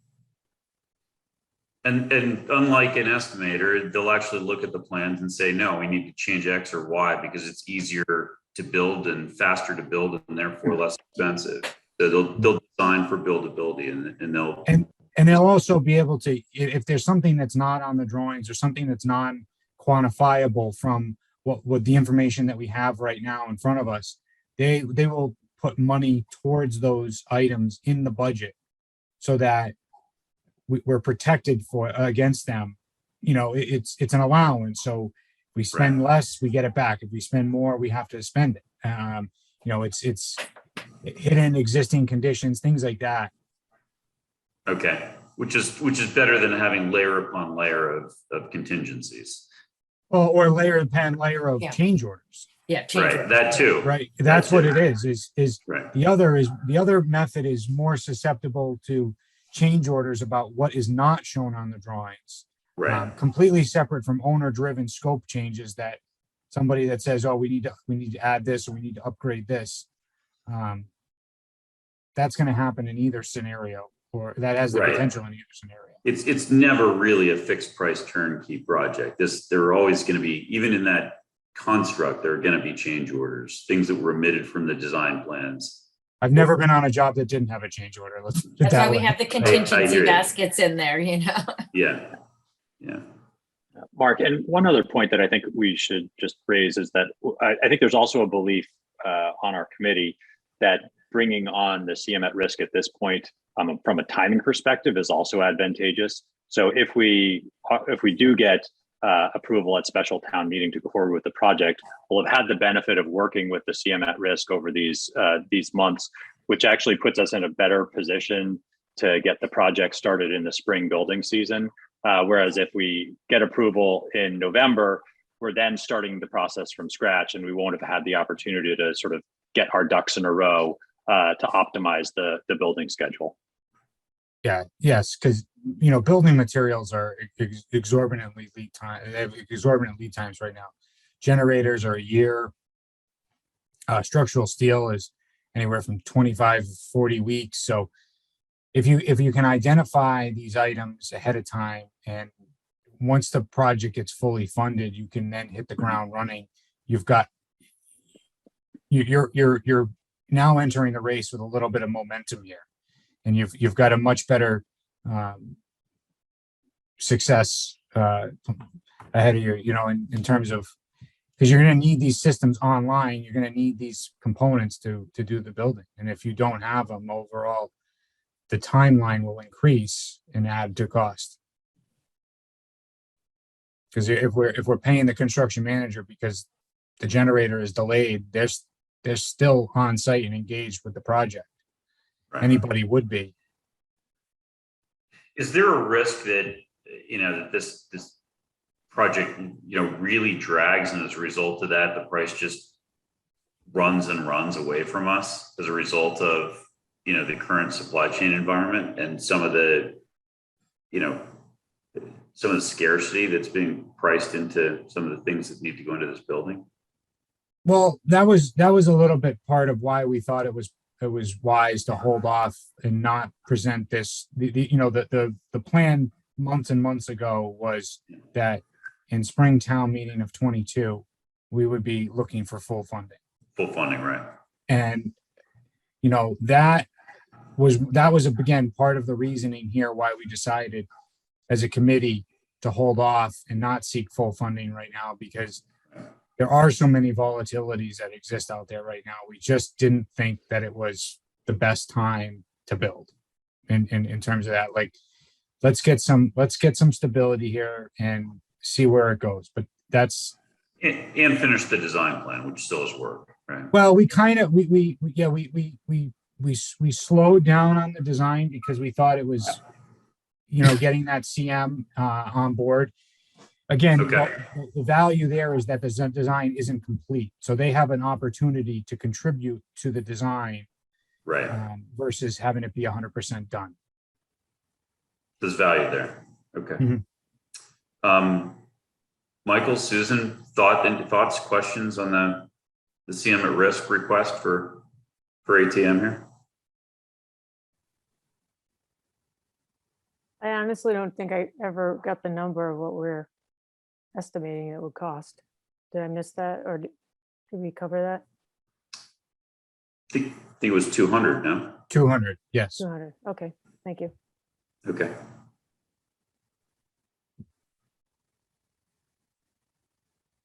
And in terms of a funding source, as I understand it, you're contemplating pulling that out of the 750 that was set aside at special town meeting last fall. Is that correct? Or is this? I don't think that's up to us. Okay. If that is allowable based on the language that was in the warrant, Okay. Good point. then that makes sense to me. But I'm not sure what was allowable. You make a good point. Ultimately. We need to go back and make sure that that's, in sync with the spirit of, the representation as to how that money could or would be used. So who's managing the project funds right now? Is it the town manager? Who's managing that $750,000? It's just allocated. an It's account. not being spent. There isn't anything to manage. It's just It's allocated. literally sitting in an account, Michael. And the mechanism for spending that then is what we're following here, a proposal from the Town Hall Building Committee to draw down that 750 with 200,000. It's an interesting and complicated question. So I'm pretty sure that the Town Hall Building Committee has the ability to draw that down for actual physical construction, if I remember correctly. It's not entirely clear to me that, and that was the intent, or at least part of the intent. It's not entirely clear that they have authority to just unilaterally go in and pull money out of there to hire a CM. And I think that's why they're in front of us here today. And, it's better to, have a vote and an authorization and avoid all doubt. And if there's any reason, that authorization would not get them access to the 750, then, we would have to fund it through capital budget, through our stabilization fund and appropriation. which we've already said is oversubscribed. Yes, it is. Yeah, so I think this is a fundamental question that needs to be answered before we as the capital budget committee can proceed with our deliberations on our stabilization allocations. Yeah, look, we need to understand their request. We need to understand where it would be funded from, and we need to vote. So I think for tonight, let's make sure we understand their request. And then, yes, we need clarity on, whether or not, we can actually pull out of that 750. Right. What is the duration that $200,000 is meant to cover? For the life of the project? For the next 12 months? How long? What does that buy us? It does not have, it's an allocated budget that we've come up with internally. We have not solicited proposals yet from CMs. So there isn't a definable proposal to tie it to at this time. How are CMs So- hired then? Is it a contract for a duration? So this would be pre-construction services to do a select amount of work, which would lead up to prior to breaking ground. Okay, this so is- however long it takes that CM to follow the points built into the contract, the deliverables, Yes. it would be open-ended then. Well, ultimately, based- your services will be included in the final ask. And this is to get us to that point. We picked 200 with the hope that we're not going to spend that much, but we want to make sure that we don't have to cut the guy off with a month left before.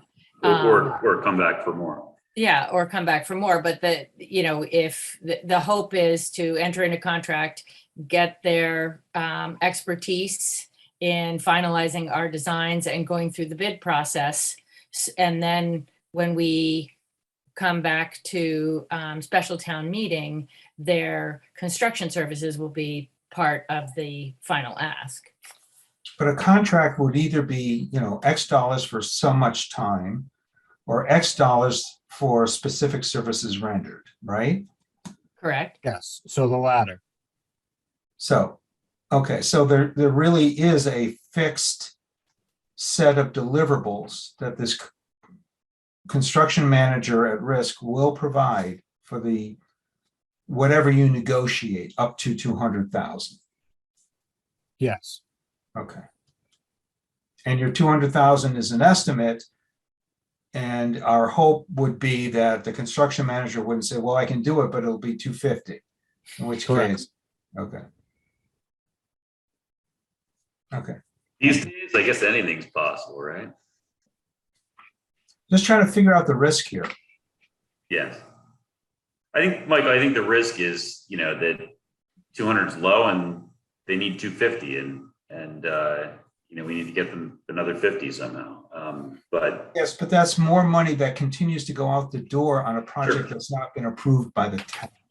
But the Yeah. number Yes, but- that the 200 number is given with the hope that there's plenty there to allow us to negotiate this contract without having to come back to you guys, because needless to say, we don't want that either, Mike. I know we're painful, right? No, I'm not saying that. I just Thorough, just thorough. we don't, it's a time consuming process and everything. Yeah. And, we want to keep things moving forward because you keep them moving forward and they don't cost as much. But to kind of touch on Mike's question there, it continues to be more money it's more money that's being spent towards the project. But to answer these questions, these very pointed questions of how much this is going to cost. These are the required activities to get there. We have to complete the design. We have to get it estimated to ultimately be able to then answer the question of how much is it going to cost. So it's a process that we have to follow. It is not just something that now we have some pictures of the building that we can tell you with great certainty, this is exactly how much it's going to cost. Right. So it is a process that we are working through. We're continuing to update all of the various committees as to where we are in the process. We're continuing to show these numbers here with escalation included, knowing that we're not building this, we're not starting construction today. So we're trying to plan for when we would reasonably start the construction. So again, we're doing the due diligence there to plan as best as we can. So our RFP for the actual construction, right? Under the, the bid it and build it, contract, we put out one RFP, somebody responds with a price and they get picked and we're done, right? But our RFP was, for the whole building, we ran the RFP and we got the response. In this case, are we just hiring the CM at risk and then the CM at risk runs all the RFPs? Is there a cost savings to us, in terms of, not having to run the RFP for the whole building? Or is there more cost because now we've got a CM who's going to manage it, but we have to run an RFP for every sub? I mean, how does that work? So you're paying for the management either way, right? Because someone has to manage it. Yeah. You're in the CM approach, we as the owner have say in who is going to be on there and building. We lose that control with the other delivery method. With the other one, right? But does he run the RFPs? Does the CM run the RFPs, or do we run the RFPs? Is it Michelle Leary in the town running the RFPs? It's the CM that runs the RFPs. It's the CM that runs the bidding process and follows the state guidelines with Chapter 149 and Chapter 149A. Okay. Prevailing wage, all of that is followed through the CM. Okay. I just want to make sure we didn't take our procurement team and task them with, procurement of every single one of the. But we as the owner have we provide the approval for them to engage in a contract. Right. With the subcontractors. Okay.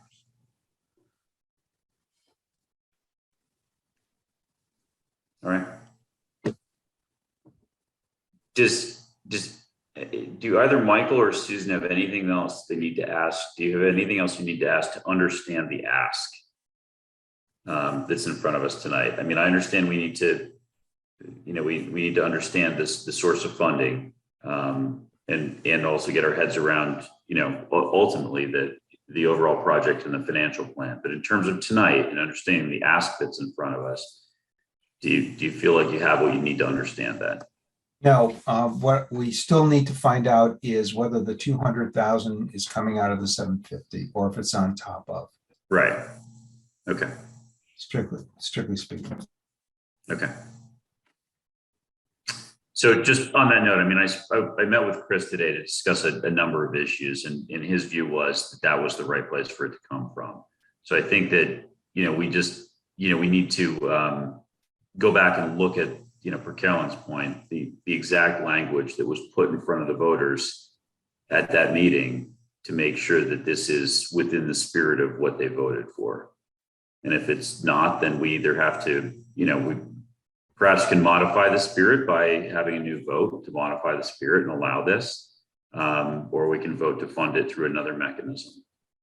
Because I would just, I don't know, I'm not really sure of the rules there of it, but if it was, again, would it be a possibility for at annual town meeting to vote, even though that 750 is already being approved, would it be having the ability to vote again to say we'd like to spend 200 of that previously authorized amount? So that, that's a technical legal question. I just don't know the answer. Yeah. I just don't know the answer. Setting that fund up in the first place was uncharted territory. It was good and it was prudent, but it's uncharted, and I can't answer your question. Yeah. But we'll find out in the next 2 weeks. Okay. All right, I'm all set. Susan, Mike, if you're all set, we'll let the town hall building folks go for the. Yeah, I mean, I'm all set. I think my questions got answered in that last part of the conversation, but I also went online and I read about the differences between the CMAs and the director. And there's a lot of great graphics that make it very simple to understand. So I get it. I mean, the money's in there one way or the other.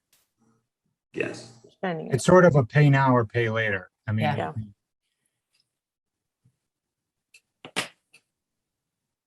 Great. Well, thank you so much for your time and your patience. thank you. Thank you. Thanks. Have a good night.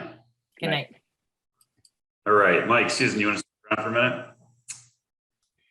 All right, so I met with Chris today just to, to alert him to the very, real pressure that we've got in terms of the magnitude of the requests versus, the funding that we have available to us. And, a few things. First of all, the fire and police station study, he believes this is not the right time to start that process for several reasons, not the least of which is that we've got a changing of the guard with regards to the fire chief coming up, and that, the building ultimately needs to reflect the operational needs that it houses, and whoever takes that chief position, almost certainly will have views as to what the operation should look like going forward. So, he just believes that it's inappropriate to start that until we have that person in their seat. He also agreed with the case that, that I made, that the first step is not to, earmark 150 grand to hire an architect to tell us that we need to build a new building, which is what they're going to do. The first step is to sit down with the two chiefs and really understand, operationally, not maintenance of the building, but operationally, what is it that we need to achieve? Whether it be through renovation or through a new building. Do we need one building? Do we need two?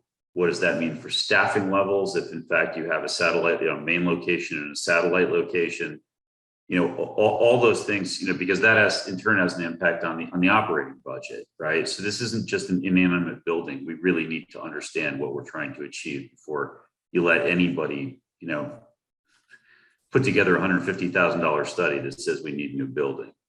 And he was very much on board with sort of the self-help first step. And, hopefully that when the time is right, we'll get this on the right track at the beginning and not, sort of screaming down the rails in the wrong direction. In terms of so where we are right now, we had, $4 million worth of requests and $1.9 million to spend. The harbor stuff that's come off, that's basically 640.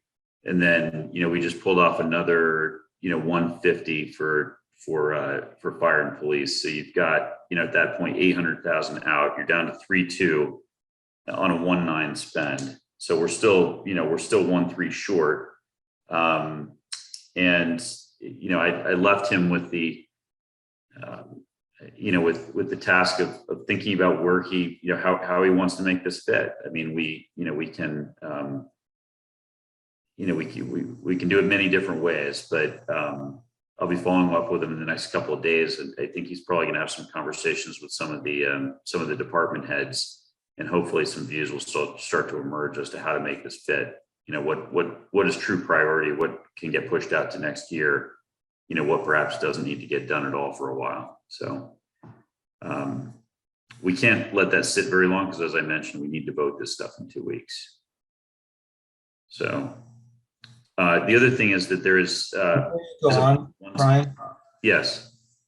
I took the spreadsheet that was called, I think the Board of, the Select Board version or, Yes. and I just went through an exercise of my own where I added a column that's called Capital Budget Committee okay, Yep. and I put in my choices Okay. and I put in some notes. I have some lines that would be partially funded. I can circulate this for people to look at I think and that would be helpful. decide if they want to use it as a tool. Each of us may have our own take on what's more important than anything else. Right. But my goal was to get it to 1.9, and I did. Okay. Now, a bunch of stuff I dropped out, obviously, and I highlighted those. So I will send those out with the minutes.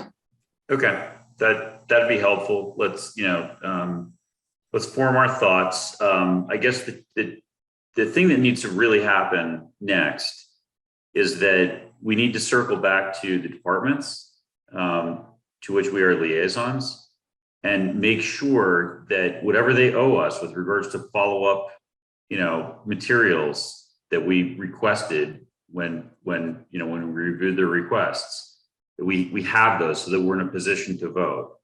Because I think next week we need to prioritize or at least take a first pass of prioritization and try to get this to fit.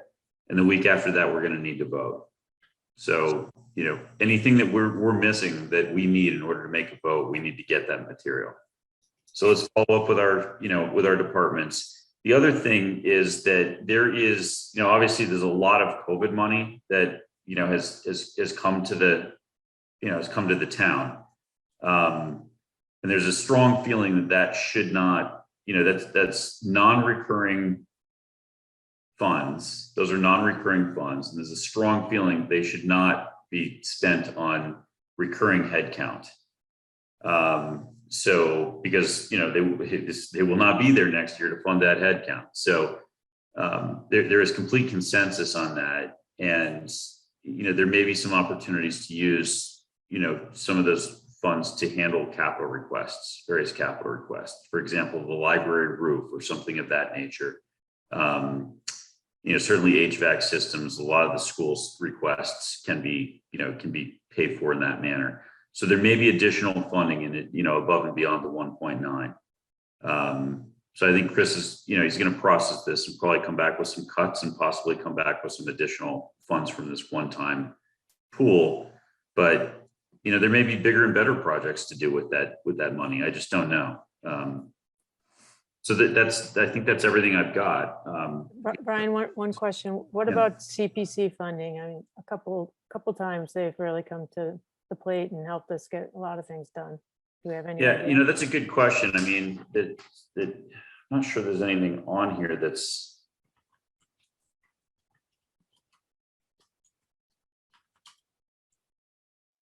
There may be, let's look at this list and see if there's anything on here that could possibly be funded by CPC. I'm just glancing at it quickly. Field lights. The field lights and the scoreboard maybe, but I don't know if they qualify. It's an interesting question.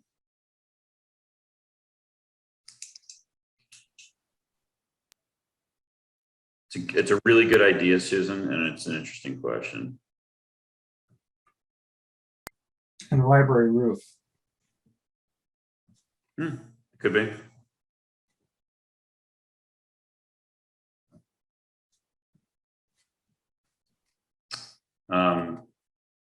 Possibly the scoreboards, but I doubt it.